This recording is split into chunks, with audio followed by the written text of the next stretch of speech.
Could you explain what it feels like to experience no self on the micro level in your body? Love. It feels like love.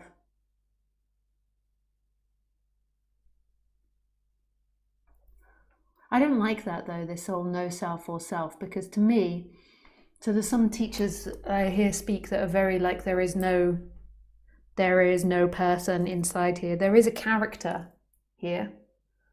So there's a character that's being experienced. So no self, but there's no identification. So I would say there's no identification with it. I wouldn't say that there is no self. I just wouldn't say it like that. There is no self. It just feels, I have this feeling that I always want to be as accurate as I can, and it just feels better for me to say there's no identification with this a supposed character or self.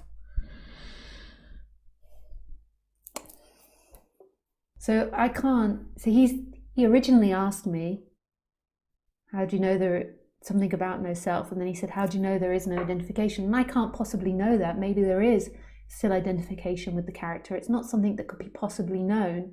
You couldn't even know that there is no self, because who would know it? It's only just a thought appearing and words appearing out of this mouth. So there is nobody that could ever know they're enlightened or ever know they're free. What I can talk about is a before and after, but that's kind of irrelevant as well, and that's getting further and further away in my imagination, is that before I was tight and contracted, and then something happened where that stopped.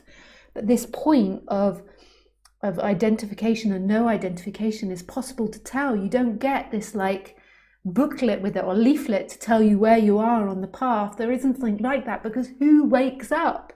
Who? So all that happens, so this is the part of speaking about it that I really don't like, this part that people project that I'm enlightened, or people ask me if I'm enlightened, or say, is there a self there or isn't there, or is there this or is there that?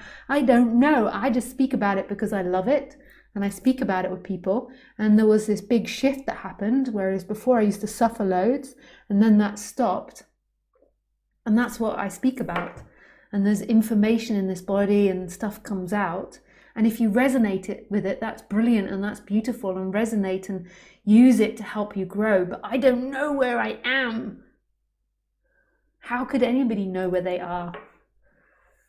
I still have ironing out of my personality structure. Like, so habits and dynamics and old seeking patterns still can come up. But I talk about this with you guys regularly, you know. But yeah, I really dislike that. Like, I don't know if there is or isn't identification with that self. And I don't even like to say there is no self, because there's an appearance of a character. That's the way it happens here. And even Gary saying that he has no thoughts anymore. Like, I don't like those types of comments. He also told everybody that he had no sexuality in that talk as well. And that's what happens after enlightenment as well. I don't like these types of things when people say that. I think that's a personality type. I think that's that comes from a very particular personality type. And I don't think that's the truth. Somebody saying I am enlightened, or I no longer have any thoughts anymore, or I no longer have any sexuality anymore, isn't a personality type that has that type of like, this is what, and they're leader type of people. They're like, this is the way we've got to go, and this is the only way, and this is the right way. And they have this very determined mind, and it's not a bad thing. It's just a thing, a way it is. And then they make it sound like that's got something to do with liberation. But who is liberated? When you see that, then you'll laugh at all these like people that insist they're liberated, or they're enlightened, or they're free. And I try to be as genuine as I can with this point. There was something that happened in this apparent story, but even that is thought and memory now. And there is, like, if you ask me really directly, like, who I am, I would feel like everything. I'm everything. That would be my, intuitive response, not Lisa. Lisa is the character. But if my mum said, "Who are you?" You know, she's filling out a form, I'm like, "Well, I'm Lisa," or a bank lady or something. Not my mum. My mum knows that I'm Lisa.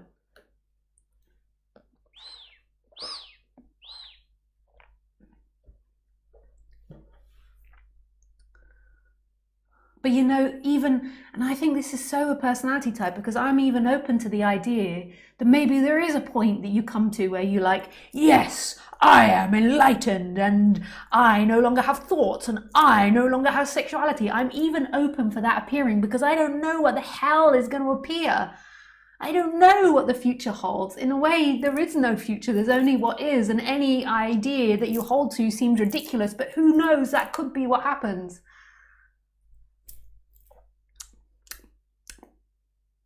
I sometimes think, though, that I would be a better teacher if I was more adamant. Because the great thing about having a very adamant teacher, that the teacher's very like, yes, I am right, and this is the way it is, it breaks your ideas a lot more, because you've got strong ideas, and then it's like, they can be like a hammer against you. If you're like, yeah, I'm not sure yet, could be. It's like you come up and you're like, yeah, with your idea, and then I'm like, yeah, okay, time to go, bye-bye.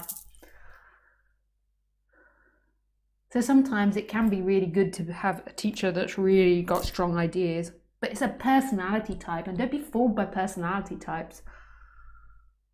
It's a personality type. My personality type is very much like, yeah, in everything. Could be.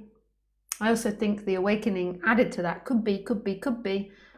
And then I might be really firm about something, but then afterwards I'll be like, yeah, not sure. And then you get other ones that are really, I am right. This is the only way. Don't listen to any other teacher. I am your guru.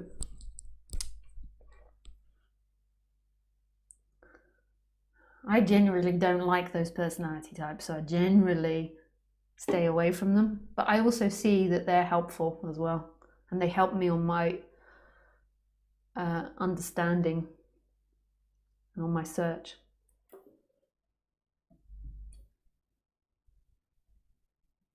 Thanks. Hey, Tim. Hey, I've got nothing to say to you, but thanks anyway. Well, thanks, Tim. I've got nothing to say to you, but I still say many things. No sound again.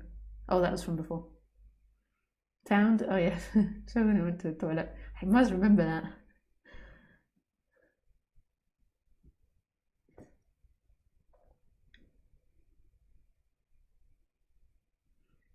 Fabian. Eckhart Tolle said, the way to enlightenment is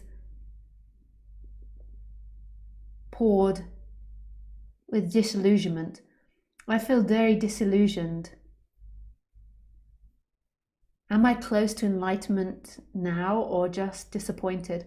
I feel life is the big punishment in the universe, a life sentence, like death sentence, and I just have to serve it till it's over. I'm past depression or suicide or spiritual fairy tale land. Thanks. Oh, hey, Fabian.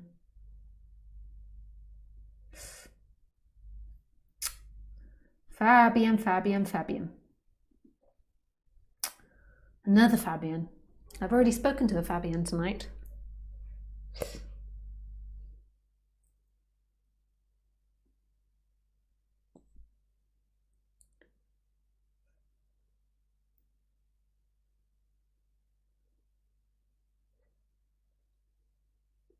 You gotta see through the bullshit, Fabian. It's all thoughts, that's all thoughts. Just let it go. This is it. This is it. This is it. And the mind's like, yes, but I'm disillusioned, this and that, and this and that, and this is it, this is it, this is it. Just let it go. The mind comes up. Here we are. Here we are. Here we are. Here we are. Lisa, will you marry me? That is my question.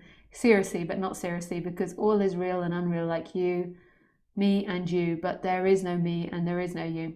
Thanks, Trav, but no, I won't marry you. Thank you for always being so honest and transparent. It does help break the ideas and expectations up. Oh, yeah, nice. Yeah. I can't help it. It's just my personality type. I can't help it. Actually, sometimes I get pain if I think that I've not been honest enough in these talks, and I'm really freaking honest. But sometimes my heart hurts if I feel like I've given the wrong impression, like I'm more enlightened than I am, or or it'll be like this, because I just feel like there has to just my personality really feels like it has to show the inside outside. Or maybe I make myself sound like I've got a lot more issues or a lot than I have. I don't know. Maybe I sound a lot more. Who knows? It's all down to interpretation.